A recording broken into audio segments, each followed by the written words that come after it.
Hai sob, selamat datang di Dojamuran Channel. Masih tentang film kolosal sob, Angling Dharma.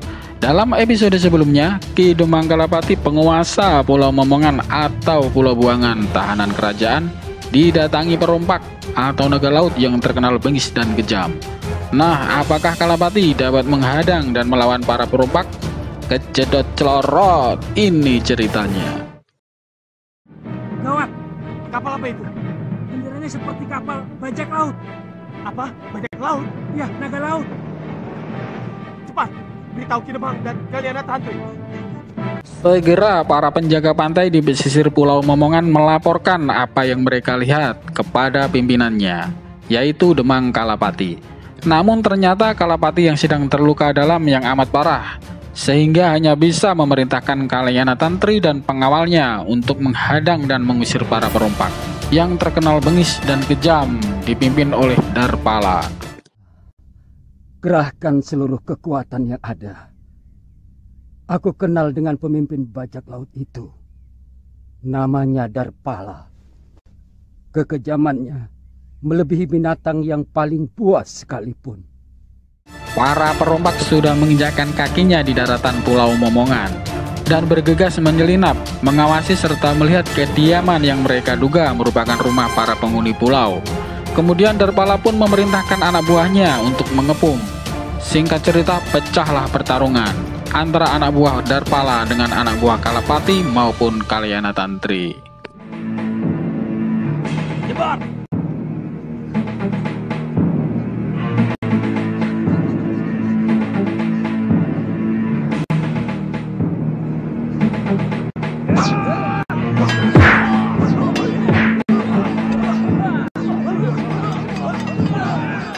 Dalam pertarungan, Kaliana Tantri masih dapat mengimbangi dan menumbangkan beberapa anak buah dari Darpala. Sementara itu, Suliwa yang mempunyai tujuan kembali ke Pulau Momongan untuk mencari Nyai Dewi Sintawati yang tak lain istri dari gurunya, yaitu Empu Masyura, telah sampai dan mendengar suara keributan yang berasal dari kediaman Kalapati. Bergegas, Suliwa pun menuju asal suara keributan itu. Kalapati yang terluka parah akhirnya tak tega membiarkan cucunya beserta anak buahnya mati-matian mengusir para perompak. Kalapati pun dengan sisa tenaganya menuju medan pertarungan dan berniat turun gelanggang pertarungan juga.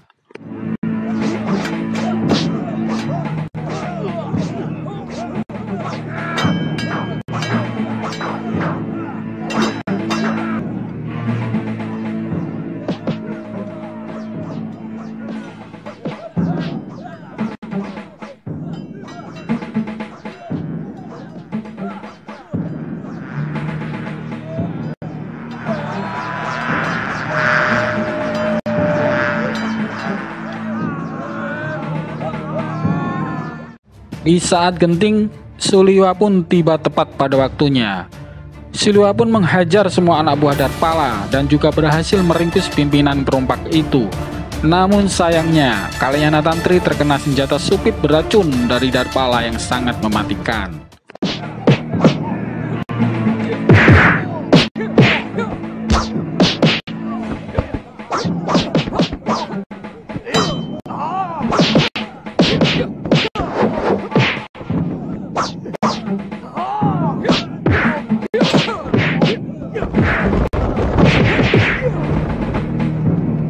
Penjarakan dia.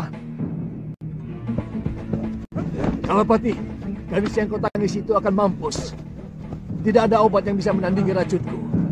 Malamnya keadaan Kaliana Tantri semakin memprihatinkan. Racun yang masuk tubuhnya sudah menjalar ke seluruh tubuh. Suliwa pun berusaha menolongnya dengan ilmu pengobatan yang ia miliki. Namun Suliwa pun harus menyerah karena racun yang dimiliki Darpala terbuat dari racun duri ikan. Dan penangkalnya pun hanya Darpala yang mengetahuinya.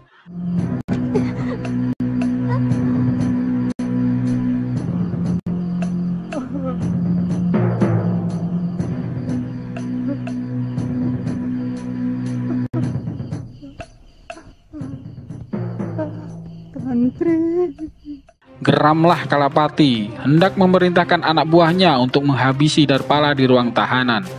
Namun hal itu dicegah Suliwa dengan tujuan meminta Darpala untuk memberikan penawar racunnya. dan sebagai imbalannya Darpala dibebaskan tanpa syarat. Karena tak ada pilihan lain, Kalapati pun menyetujui usulan Suliwa. Sementara itu di ruang tahanan, Darpala dikerumuni ular berbisa yang sengaja dimasukkan oleh anak buah Kalapati. Tiba-tiba Suliwa datang dan mengajak Darpala untuk berunding agar Darpala memberikan penawarnya, dan sebagai imbalannya Darpala pun dapat bebas tanpa syarat. Kau mau membunuhku, pendekar? Aku sudah siap. Sebaliknya, kalau kamu dibebaskan, apa sudah siap? Kau lihat binatang-binatang jelek ini? Mereka disuruh membunuhku. Tapi mereka tak mau. Baik. Aku tahu tidak ada kebebasan tanpa syarat. Betul bukan? Jelasnya bagaimana? Berikan obat penawar untuk racun duri ikan. Dan kamu bebas meninggalkan pulau ini. Tawaran Suliwa pun disepakati. Darpala akhirnya memberikan penawarnya kepada Suliwa. Dan akhirnya Suliwa pun memerintahkan anak buahnya untuk membebaskan Darpala.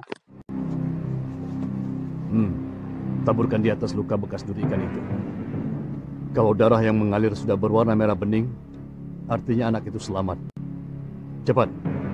Tidak ada orang yang bisa bertahan sampai setengah hari. Serbuk apa ini? Kuda laut emas yang hanya ada di perairan Laut Nusa Barong. Bebaskan dia.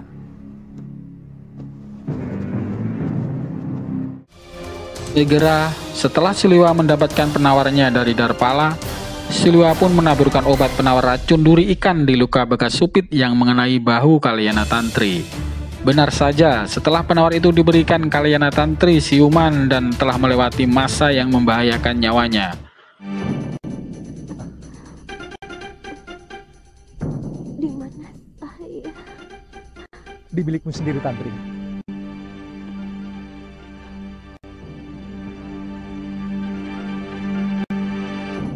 Kamu terluka.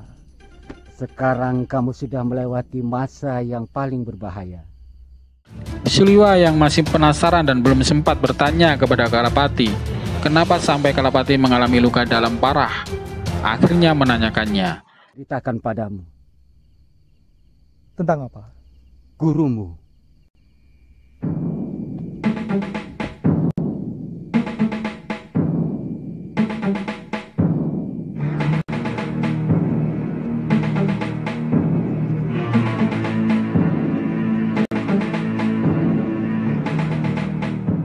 Kalapati, keluar kau.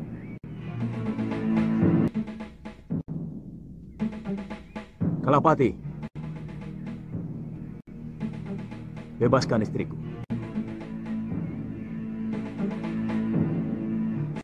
Adiaksa Sedayu sewenang-wenang menghukum istriku. Mahasura, sejak musim barat, belum ada kiriman tahanan kemari. Kalapati pun menceritakan bahwa luka dalam yang dideritanya akibat pukulan dari Empu Masyura yang datang ke Pulau Momongan untuk mencari istrinya, yaitu Dewi Sintawati. Karena Empu Masyura tak mempercayai dengan keterangan dari Kalapati bahwa istrinya tak pernah ada di Pulau Momongan, Empu Masyura pun akhirnya mengamuk dan memporak-porandakan dan melukai Kalapati.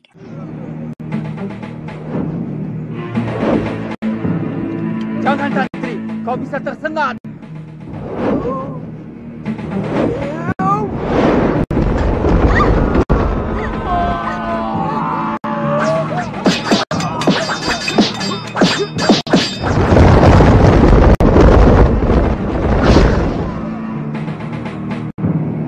Ayo Mahasura, bunuh aku supaya semua orang bisa menyaksikan kalau kamu tidak kalah senang-senangnya dari Adiaksa yang kamu terja.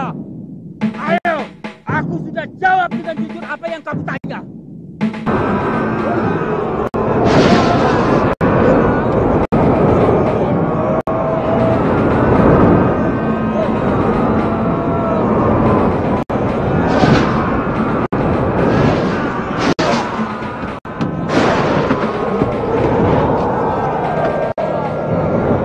Setelah mendengar keterangan dari Kalapati bahwa Empu Masyura masih hidup, maka Suliwa pun berpamitan untuk mencari gurunya. Kalyana Tantri pun memohon pada Suliwa untuk mengajaknya serta, karena Kalyana Tantri juga ingin mencari ayah kandungnya. Mendengar ucapan Kalyana Tantri yang bertujuan mencari ayahnya itu, kakeknya yang tak lain Kalapati marah karena menganggap ayahnya tak pantas untuk dicari karena dialah penyebab kematian ibu kandungnya dan Kalyana Tantri harus menderita. Tantri, yang berhak memutuskan semuanya adalah kakeknya, bukan aku. Kek, Aku tidak setuju. Kalau kamu berniat mencari ayahmu, Aji Santa lelaki yang tidak bertanggung jawab. Kek, kenapa kakek masih menyimpan dendam kepada ayah? Apa? Kamu tahu kan? Kalau ayahmu itu yang menyebabkan kematian ibumu. Ayahmu laknat.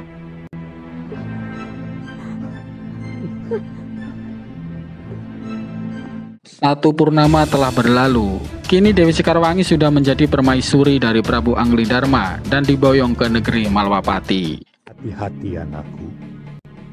Jadilah kamu seorang istri yang baik. Karena seorang istri menciptakan pola suami.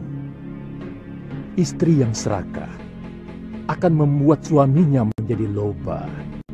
Seorang istri yang dengki akan membuat suaminya menjadi kejam.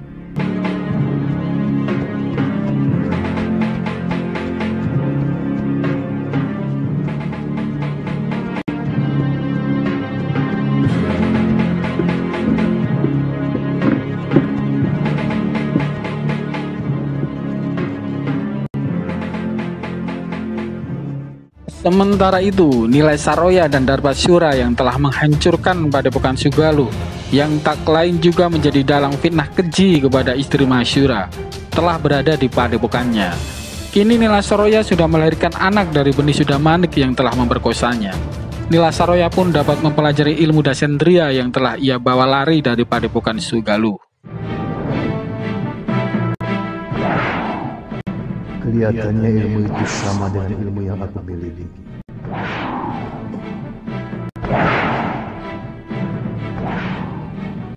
Jangan di dalam, Nini.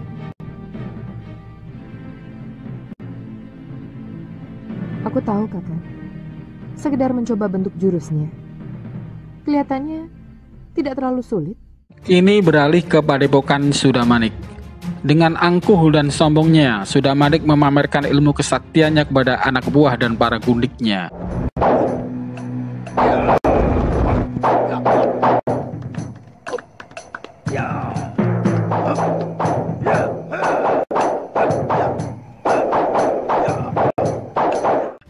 Kemudian tiba-tiba Sudamanik dikejutkan dari anak buahnya yang menghadapnya dan melaporkan bahwa ada tamu yang ingin bertemu dengan Sudamanik. Ternyata tamu yang datang adalah sahabat dari Sudamanik yang pernah menolongnya, yang tak lain bernama Kalawandana, yang mengajak dua anaknya, yaitu Lokahita dan Priamitra. Namun Lokahita dan Priamitra merasakan tatapan aneh dari Sudamanik, sahabat ayahnya itu. Ada urusan apa dengan Paronwaja?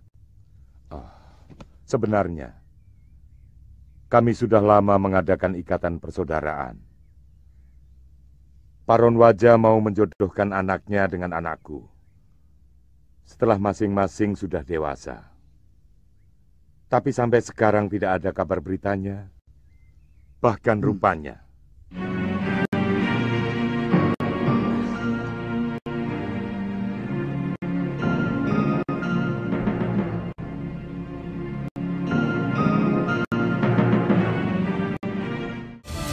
Tiba-tiba Sudamanik dikejutkan kedatangan anak buahnya yang menghadap dan memberikan lontar bahwa perguruan Macan Putih akan menyerangnya.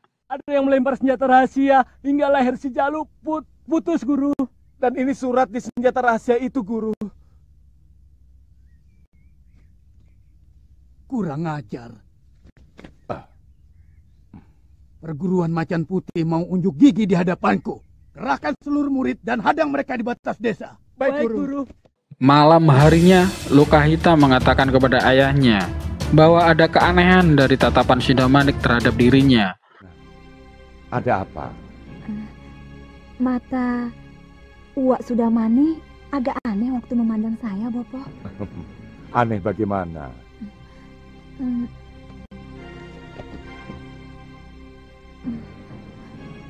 Mengerikan, Bopo. Sangat mengerikan. Namun betapa kagetnya pria mitra setelah diberi keterangan oleh salah satu gundik dari Sudamanik bahwa mereka bertiga harus hati-hati karena Sudamanik mempunyai rencana jahat terhadap mereka bertiga. Terima kasih. Hati-hati dengan tipu daya Sudamani. Adikmu mau dijadikan santapan obat awet mudanya. Juga kamu. Dia tidak segan-segan menyedot tulang sumsumu. Tenang. Pura-pura saja tidak tahu. Jangan bikin mereka curiga. Aku percaya kalian bisa melawannya. Selamatkan adikmu. Masa depannya masih jauh. Nah, rencana jahat apa yang dilakukan Sudamanik terhadap sahabatnya sendiri? Dan apakah Kalawandana bersama anaknya yaitu Lokahita dan pria mitra dapat lolos dari rencana jahat Sudamanik? Tonton di episode selanjutnya.